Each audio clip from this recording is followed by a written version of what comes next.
पहचान बदलने की 2 चरणों की प्रक्रिया। आपकी आदतों से ही आपकी पहचान बन पाती है।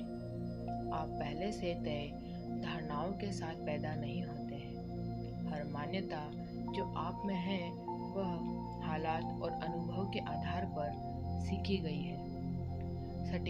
सटीकता से कहें तो आप किस तरह से अपनी पहचान को मूर्त रूप देना चाहते हैं, वही आपकी आदतें हैं। आप जब अपना बिस्तर हर दिन लगाते हैं तो आप व्यवस्थित व्यक्ति के रूप में पहचान प्रदर्शित करते हैं। जब आप हरते हैं तो आप रचनात्मक व्यक्ति के रूप में पहचान प्रदर्शित करते हैं। जब आप प्रशिक्षण लेते हैं तो आप एक खिलाड़ी के रूप में पहचान प्रदर्शित करते हैं। जितना ज़्यादा आप अपना व्यवहार दोहराते जाएंगे, उतना ही अधिक उस व्यवहार से संबंधित अपनी पहचान को सुदृढ़ करते जाएंगे। वास्तव में आइडेंटिटी शब्द की उत्पत्ति लैटिन शब्द एसेंसिया से हुई है, जिसका अर्थ है होना। दूसरा शब्द है आइडेंटिडम, जिसका अर्थ है बार बार। आइडेंटिटी मूल रूप से आपके होने का दोहराव है।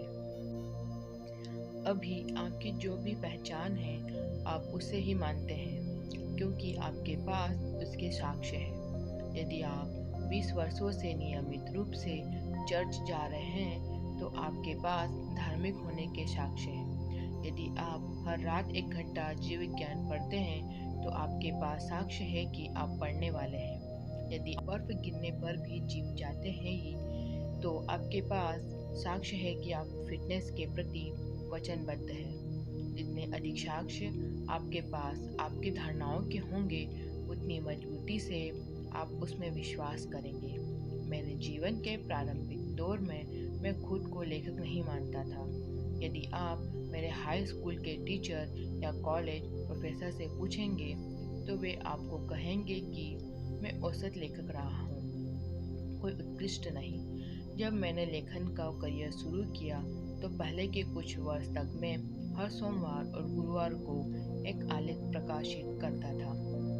जैसे जैसे इसके साक्ष्य बढ़ते गए वैसे वैसे मेरी पहचान लेखक के रूप में बन गई। मैंने लेखक के रूप में कभी शुरुआत नहीं की थी। मैं अपनी आदतों से लेखक बन सका। इसमें संदेह नहीं कि आपकी आदतें न केवल आपकी पहचान को प्रभावित करती है, बल्कि उनकी आवृत्ति से वे कई बार बेहद महत्वपूर्ण हो जाती है। जीवन का हर अनुभव आपकी छवि को संशोधित करता है। ऐसा भी नहीं है कि एक बार आपने फुटबॉल पर किक मारी तो आप खुद को फुटबॉल खिलाड़ी के रूप में समझने लगे, या आपने एक चित्र बनाया है तो आप स्वयं को कलाकार समझने लगे। लेकिन जैसे ही आप इस चीज़ को बार बार दोहराते हैं तो साक्ष्य एकत्र होते जाते हैं और आपकी खुद की छवि बदलना शुरू होती है। किसी एक अनुभव का प्रभाव धुंधला जाता है, लेकिन आदतों का प्रभाव समय के साथ पुनः आ जाता है, जिसका मतलब है आपकी पहचान बनाने में आपकी आदतें सर्वाधिक साक्ष्य जुटाती है। इस तरह से कह सकते हैं कि आपके खुद के निर्माण की प्रक्रिया आदतों के निर्माण की प्रक्रिया में निहित है।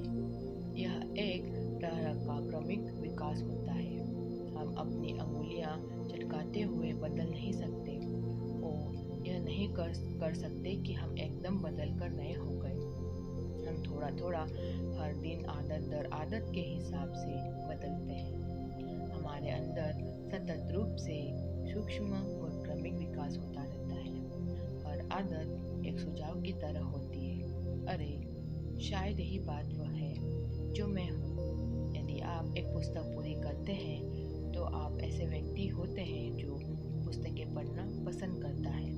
यदि आप जिम जाते हैं तो आप ऐसे व्यक्ति हैं जो एक्सरसाइज करना पसंद करता है। यदि आप गिटार बजाने का अभ्यास करते हैं तो आप ऐसे व्यक्ति हैं जो संगीत पसंद करता है। हर कार्य आपके लिए एक वोट की तरह होता है कि आप किस तरह का व्यक्ति बनना चाहते हैं। सिर्फ कोई एक घटना आपकी पूर्व धारणाओं को बदल नहीं सकेगी, लेकिन जैसे ही वोट बढ़ते हैं वैसे ही आपकी नई पहचान के साक्ष्य भी बढ़ते जाते हैं। यही कारण है कि अर्थपूर्ण बदलाव के लिए क्रांतिकारी बदलाव की जरूरत नहीं होती। छोटी छोटी आदतें नई पहचान के साक्ष्य देकर अर्थपूर्ण बदलाव लाती है, और यदि कोई बदलाव अर्थपूर्ण होता है तो यह वाकई में बड़ा होता है। यह छोटे छोटे सुधारों का विरोधाभास है। इन सबको एक साथ देखा जाए तो आप पाएंगे कि आदतें ही आपकी पहचान बदलने का मार्ग है। आप कौन हैं, इसे बदलने का सबसे अच्छा और ज़्यादा व्यवहारिक उपाय यही है कि आप जो करते हैं उसे बदल डालें। धन्यवाद।